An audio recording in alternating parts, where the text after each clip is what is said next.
तो क्लास यदि हम बात करें संचार की एक अनूठी प्रणाली, ये संचार का मतलब क्या होता है? कम्युनिकेशन का मतलब।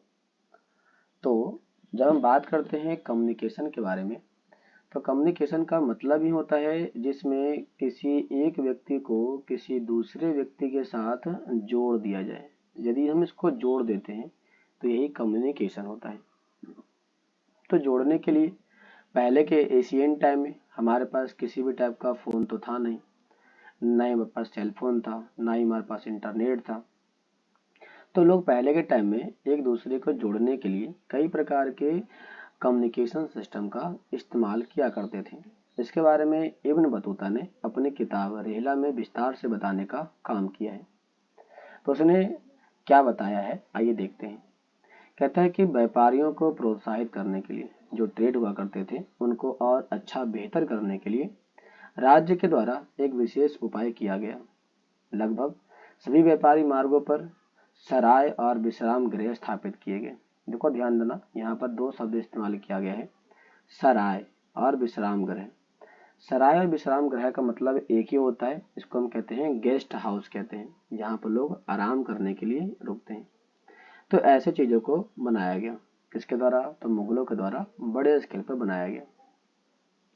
इब्न बतूता इसमें कहता है कि डाक प्रणाली की कार्य कुशलता को देख करके चकित हुआ। डाक प्रणाली जिसे आप आज के टाइम में कहते हो ना पोस्ट ऑफिस, तो पोस्ट ऑफिस जो हमारे यहाँ पर आज आप देख रहे हो, ये पोस्ट ऑफिस का डेवलपमेंट भारत के अंदर एक्चुअल में मुगलों के द्वारा लाया गया था।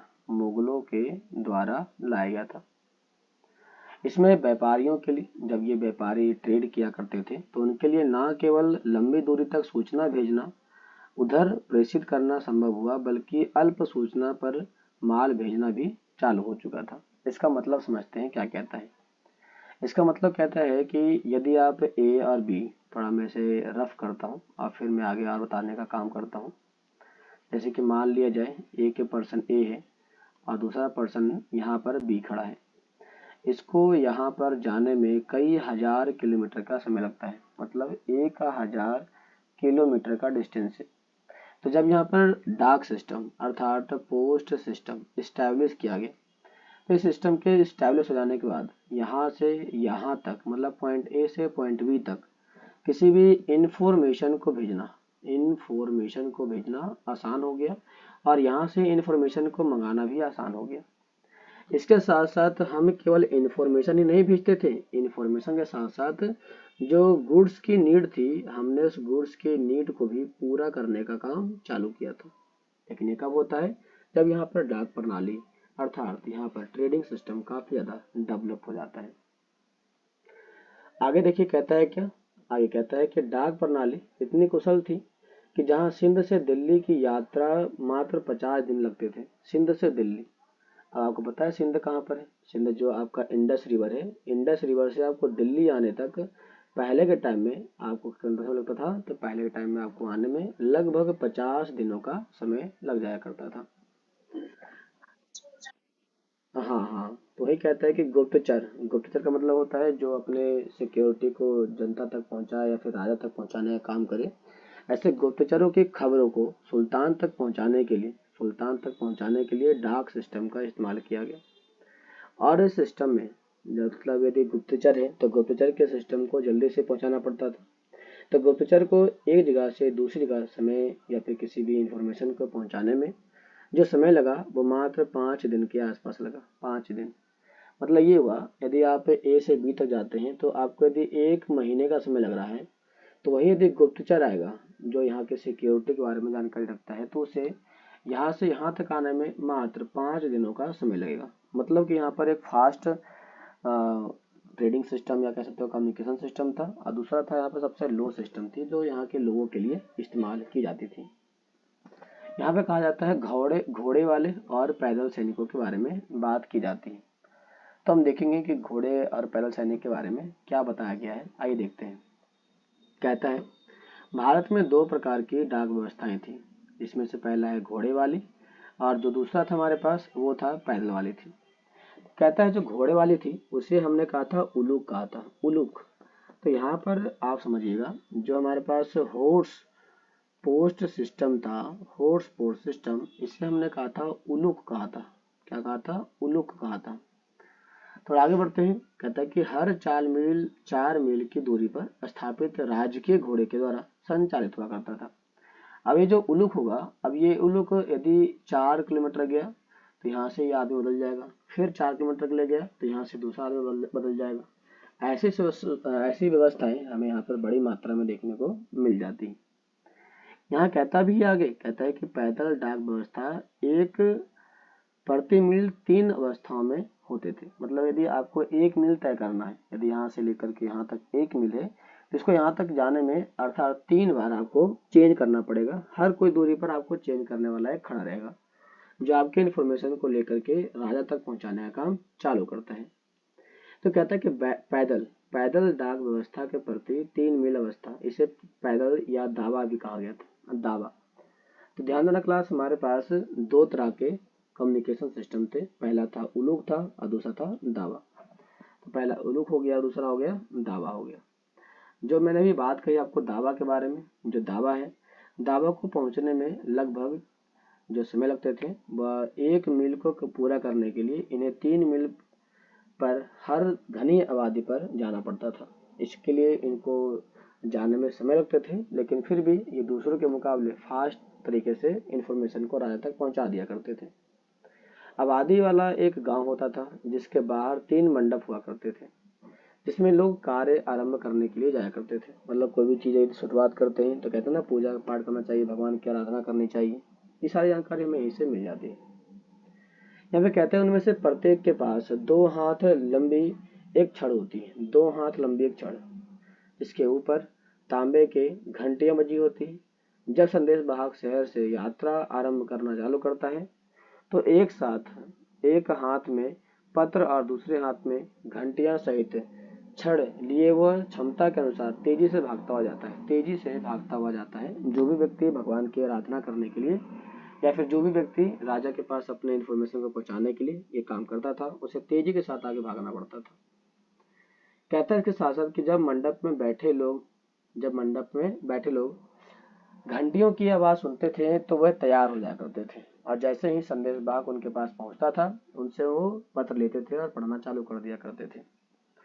कहता है जब तक वो अगले दावे तक नहीं पहुंच जाता है, पत्र के अपने गंतव्य स्थान पर नहीं पहुंच जाता है, तब तक ये स्थिति लगातार चलती रहती है। और ये स्थिति तब तक बरकरार रहती है जब तक उनकी डिमांड पूरी ना हो जाए। ऐसी स्थिति हमें यहाँ पर देखने को बड़े स्केल पर मिल जाती है। अब कहता भी, थोड़ा आप आगे देखेंगे तो कहता है यहाँ पर क्या कि जैसे ही संदेश वाहक उनके पास पहुंचता था, उनसे एक पत्र लेता है और वह छड़ हिलाते हुए पूरी ताकत के साथ दौड़ता है जब तक कि वह अपने दावा तक पहुंच नहीं जाता।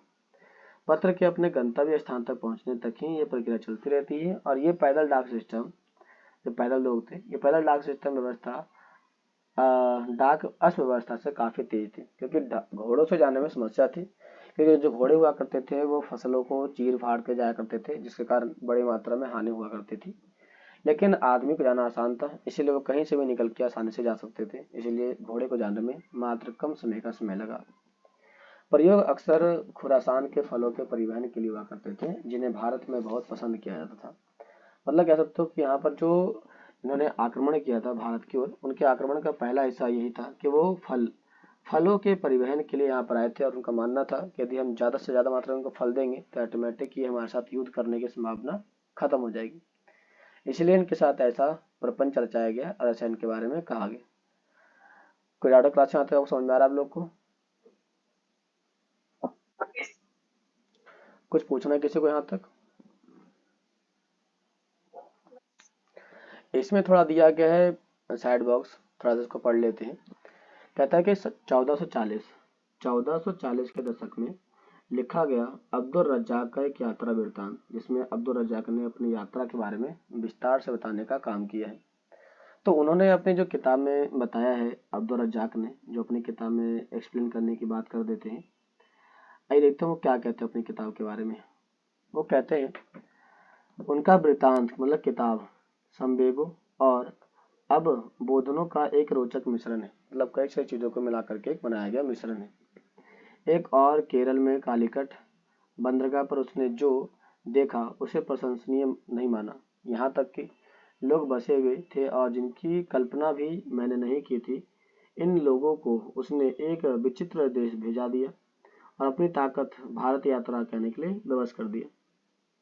कहता है कि वह मंदसौर मंदसौर आया और पश्चिमी घाट को पार किया। यहाँ तक उसने एक मंदिर को देखा और उसने प्रशंसा से भर दिया। उसने कहा कि यहाँ के मंदिर काफी अच्छे हैं, ऐसे हैं, वैसे हैं। उसने बताना चालू कर दिया।